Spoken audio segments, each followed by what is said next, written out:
अंडमान और निकोबार द्वीप समूह बंगाल की खाड़ी में बिखरे हुए मोती। सदियों तक ये द्वीप एक रहस्य बने रहे, बाहरी दुनिया से छिपे हुए। घने जंगल, अजीब जीव और लोग बिल्कुल अलग। ये पहले निवासी कौन थे? वे कहां से आए थे? इसका जवाब समय की धुंध में दबा हुआ है।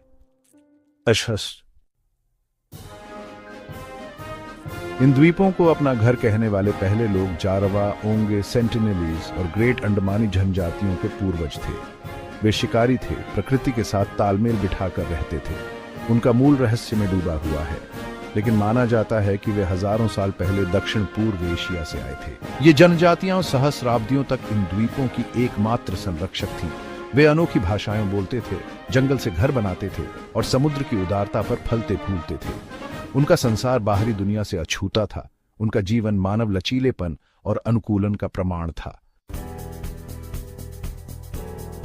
बाहरी लोगों के आने से द्वीपों की शांति भंग हो गई। पहले आए खोजकर्ता भारतीय, अरब और चीनी व्यापारी मसालों और विदेशी सामानों के लालच से आकर्षित। फिर आए उपनिवेशवादी डैन, ब्रिटिश, सभी स्वर्ग के एक टुकड़े पर दावा करने की मांग कर रहे थे। उनके साथ नए बसने वाले आए, मुख्य भूमि भारत के अपराधी, पड़ोसी देशों के मजदूर, अवसर की तलाश में या कठिनाई से बचने के लिए। प्रवास की प्रत्येक लहर नई भाषाएं, धर्म और जीवन के तरीके लेकर आई, जिससे द्वीपों की सांस्कृतिक टेपेस्ट्री हमेशा के लिए बदल गई। ब्रिटिश राज ने द्वीपों पर एक अमिट छाप छोड़ी। उन्होंने पोर्ट ब्लेयर को राजधानी के रूप में स्थापित किया, इसे एक हलचल भरे प्रशासनिक केंद्र में बदल दिया।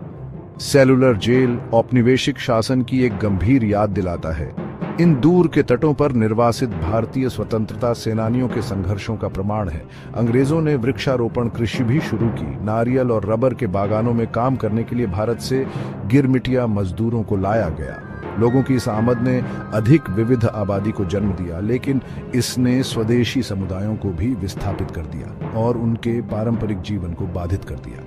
अंडमान और निकोबार द्वीप समूह आज संस्कृतियों और परंपराओं का एक मिश्रण है। पहले निवासियों के वंशज बाद में आने वालों के साथ रहते हैं। प्रत्येक समूह द्वीपों की अनूठी पहचान में योगदान देता है।